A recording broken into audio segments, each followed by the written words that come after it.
Another very interesting filling option we have in Excel is the flash fill. So flash fill is just like fast fill.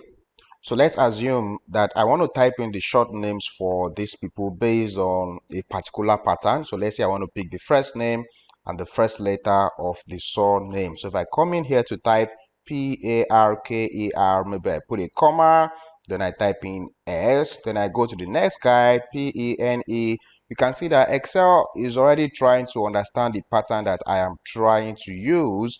And when I check through and I see that I think this is correct, I can basically just press enter this way, and Excel basically is going to fill this up, right? Now, sometimes if you don't have the flash fill automatically displayed for you the way that you have just seen, what you can also do is to type in what you want. So Parker, then S, then I go to the next guy, Pene, Lope space S, like this. Then what I can just do is go to my fill right here. Then I'm going to select flash fill. So when I select flash fill, you see it automatically fills up the remaining cells with the right pattern.